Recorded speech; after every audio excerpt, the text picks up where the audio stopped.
ಕೋಲಾರ ರೆಹಮತ್ ನಗರದಲ್ಲಿ ನೂತನವಾಗಿ ಕೆನರಾ ಬ್ಯಾಂಕ್ ಶಾಖೆಯನ್ನು ಜಿಲ್ಲಾಧಿಕಾರಿ ಎಂಆರ್ ರವಿ ಹಾಗೂ ಜಿಲ್ಲಾ ಪಂಚಾಯತ್ ಸಿಇಒ ಪ್ರವೀಣ್ ಭಾಗ್ಯವಾಡಿ ಗುರುವಾರ ಮಧ್ಯಾಹ್ನ 2 ಗಂಟೆಯಲ್ಲಿ ಲೋಕಾರ್ಪಣೆಗೊಳಿಸಿದ್ದಾರೆ.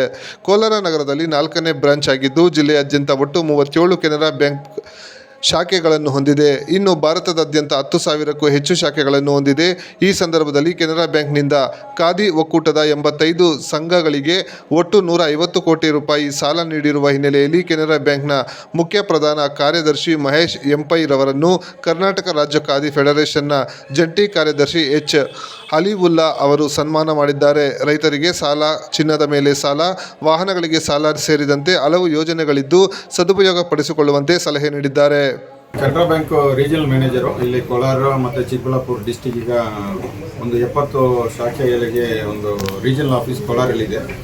ಇವತ್ತು ಆ ಕೋಲಾರಲ್ಲಿ 4ನೇ branch, already 3 Canara bank branch Kolar ಟೌನಲ್ಲಿ ಇದೆ. ಇವತ್ತು 4ನೇ ಬ್ರಾಂಚು ಇಲ್ಲಿ ಕೋಲಾರ ಚಿಕ್ಕಬಳ್ಳಾಪುರ ರೋಡಲ್ಲಿ ಇಲ್ಲಿ ರೆಹಮತ್ ನಗರ್ ಬ್ರಾಂಚಿಂದ ಓಪನ್ ಮಾಡ್ತಾ ಇದ್ದೀವಿ. ಅದಕ್ಕೆ ಮತ್ತು ನಮ್ಮ ಡಿಸ್ಟ್ರಿಕ್ಟ್ ಮ್ಯಾಜಿಸ್ಟ್ರೇಟು ಮತ್ತು ಚೀಫ್ ಎಕ್ಸಿಕ್ಯೂಟಿವ್ ಆಫೀಸರ್ ಎಲ್ಲ ಬಂದು, ನಮ್ಮ ಚೀಫ್ ಜನರಲ್ ಮ್ಯಾನೇಜರ್ ಬೆಂಗಳೂರಿಂದ ಬಂದು ಉದ್ಘಾಟನೆ ಮಾಡಿ ಹೋದರು. ಕೆನರಾ ಬ್ಯಾಂಕು ಇಲ್ಲಿ ಕೋಲಾರ ಮತ್ತು ಚಿಕ್ಕಬಳ್ಳಾಪುರ 2 ಡಿಸ್ಟಿಕಲ್ಲಿ ಈಗ ಮೇಜರ್ ಕಾಂಟ್ರಿಬ್ಯೂಟರ್, ಜಾಸ್ತಿ ಬಿಸ್ನೆಸ್ ಮಾಡೋ ಬ್ಯಾಂಕ್ ಅಂದರೆ ಅದು ನ್ಯಾಷನಲೈಸ್ಡ್ ಬ್ಯಾಂಕಲ್ಲಿ ಕೆನರಾ ಬ್ಯಾಂಕೇ ಅದು.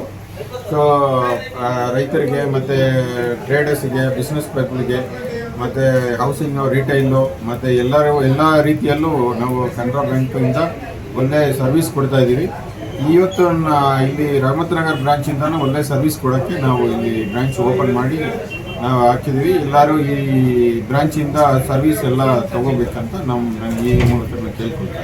ಇದು ನ್ಯಾಷನಲೈಸ್ಡ್ ಬ್ಯಾಂಕಲ್ಲಿ ಫಸ್ಟು ಮೈನ್ ಯಾವುದೋ ಒಂದು ರೀಸನ್ ಏನಂದರೆ, ನಾವು ನ್ಯಾಷನಲೈಸ್ಡ್ ಬ್ಯಾಂಕ್ ಓಪನ್ ಮಾಡೋಕ್ಕೆ ಫಸ್ಟು ರೀಸನ್ನು ಕಾರ್ಮಿಕರಿಗೆ, ಬಡವರಿಗೆ ಅವರ ಲೈಫ್ ಸ್ಟೈಲ್ ಮೇಲೆ ಬರಬೇಕಂತಲೇ ಓಪನ್ ಮಾಡ್ತಾ ಇರೋದು. ಸೊ ಅದರಿಂದ ಡೆಫಿನೆಟಾಗಿ ಕೆನರಾ ಬ್ಯಾಂಕಿಂದ ಕಾರ್ಮಿಕರಿಗೆ ಮತ್ತು ಬಡವರಿಗೆ, ರೈತರಿಗೆ ಎಲ್ಲರಿಗೂ ಎಲ್ಲ ರೀತಿಯಲ್ಲೂ ನಾವು ಏನೇನು ಗೌರ್ಮೆಂಟಿಂದ ಸೌಲಭ್ಯಗಳಿದೆ, ಯೋಜನೆಗಳಿದೆ, ಇದೆಲ್ಲ ನಾವು ಕೊಡೋಕ್ಕೆ ನಾವು ರೆಡಿ ಇದ್ದೀವಿ.